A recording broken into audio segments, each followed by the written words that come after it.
Good morning. I am Captain Mantaring from Bungabong Oriental, Mindoro. I am a master mariner, retired merchant ship captain, and defender of nature. Today is a very great day for nature because I'm going to introduce a new concept of flood management system. As you know, we are almost overwhelmed by this problem. The fact that Indonesia, the metropolis of Indonesia, is also suffering the same problem. And then Indonesia already surrendered, gave way. They cannot find any solution to find their perennial problem of drainage, you know.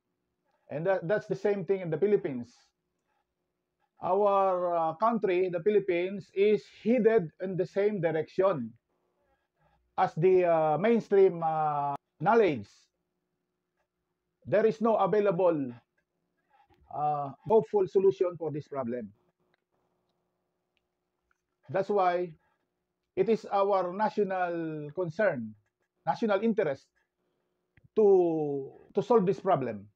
Because if we cannot solve this problem, we are endangering that our nation's granary, the rice granary of Central Luzon, will be converted to fish pond.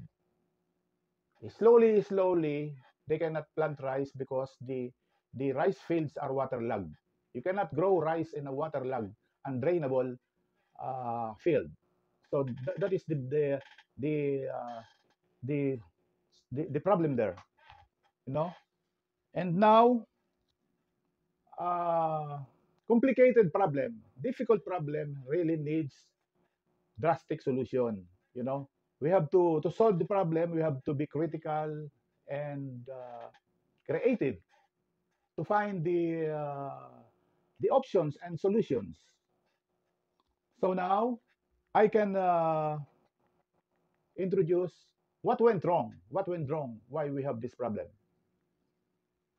Number one is we messed up with nature, you know, because we did not understand what nature is. We understand the environment. Environment is the one we feel. It is the one apparent. But the cause and the source of the environment is nature, and that is what we are advocating, to understand nature. We have problems with environment because we did not know how to deal with nature. No, that is the problem. And now, with respect to nature, the humans, the inhabitants, the populace, we are an invasive species. You know, we are an invasive species. Invasive species, you call this janitor fish, they're invasive because they destroy the river, they destroy the environment. You know, we are an invasive species. We destroyed the life of the rivers. Our rivers is not river anymore. It is practically a canal, a drainage canal. It's not a river anymore, and nobody realized that. We are ignorant of the hydrology of the river. How it We are ignorant how it discharges the sand and the sediments from the mountains going to the mouth of the river. We are ignorant that the rivers are the sole provider of the floodplains. He is the one making the reclamation area for us.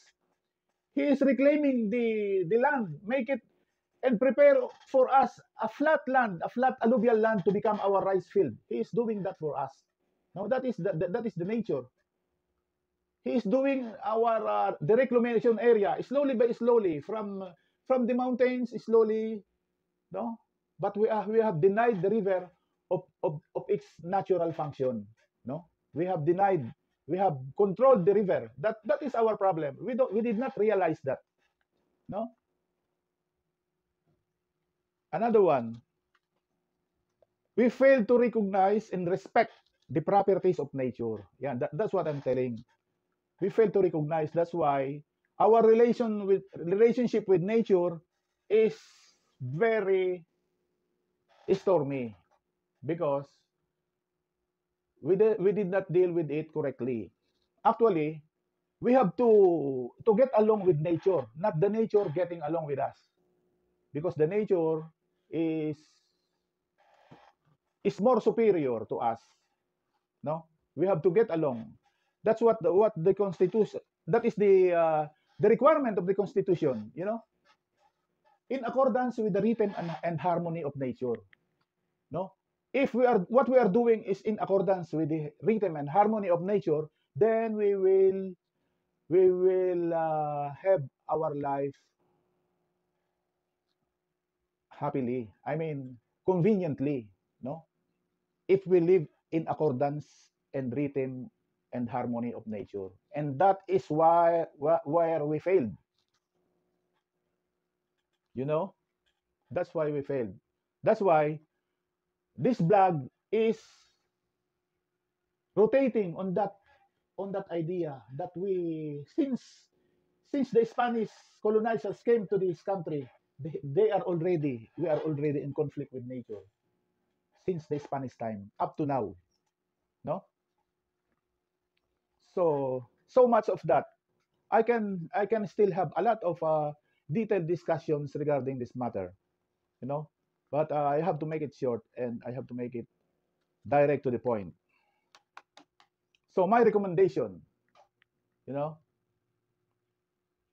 you can I consider myself expert because my knowledge is not similar to the mainstream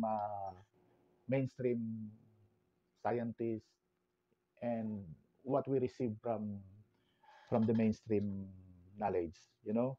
So my recommendation is this: number one,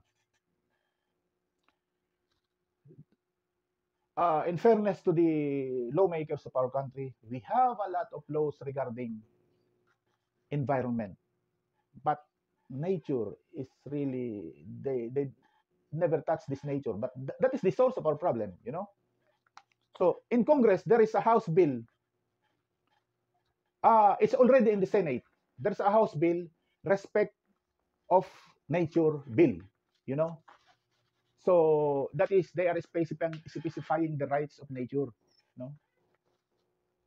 But on my assessment, it is lacking. It is not accurate. No, we have to amend this respect of nature because this idea came from Brazil, and there are organizations there. I am in line with us with this the respect of nature, but the approach is we have to change it because it should be the properties of nature, the rights of nature, no? Because the rights and the property is different. If it is only rights of nature, we also have rights, no? It means to say, if you have rights, I have rights. So nobody, it is not yet titled to this entity, you know. So it should be, we should declare that this nature, the properties of nature is their property. So it should be amended to properties of nature, no? Because it will be also, you will not get to the correct direction. The property of nature is imperative, you know. Not that we have to to fight with nature because this is our right, no. We have to, the first preference is the properties of nature, no. So that is the technicalities there, no. We have to make this law because if you pass this law, properties of nature, it is not original to our country.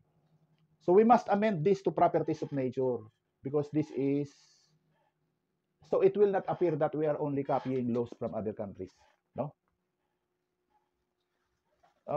We have to acknowledgement to the author of this bill, Congressman Joey Salceda, if I'm not mistaken. So that is the the aim of this, the properties of nature. So it is defect that has to be corrected or to be amended. No, so this will be, if this passed, and then it is properties of rights of nature. It is not complete. It's complete. My suggestion is that amend these two properties of nature, and then we can have a discussion about these properties of nature. No, and then number two, this is about DPWH. In fairness to DPWH, the intention is there to serve the country, but it is also in this the strategy. I mean, the way you are executing the project. It is considered as flood control project. By the term flood control project, there is no reference to nature. No, because if you continue with project, you don't talk with nature. It is only the project. You don't respect that you are destroying the nature. No, the best term for that is flood management system. It should be flood management system. No, because if it is a management system, no, you have to. There's a lot of factors before you can implement any project. There is safety management system. No, this is operational system, operational manual. No, so this is the major defect in our country. That's why the flood control project should be revised to flood management system. So it is only fair to be critical of the government regarding these projects, because it's been a long time that there was no any tangible result or any appreciable result that have been made, despite the funds, the billions of funds that is spent there. No, the government doesn't make any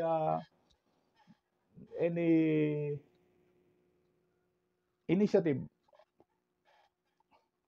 Why spending this sums of money without any results? No, so you can tell me that I'm very critical. Of course, we are not.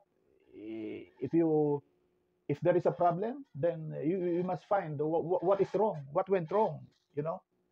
That's what I'm saying. No, okay. For this introductory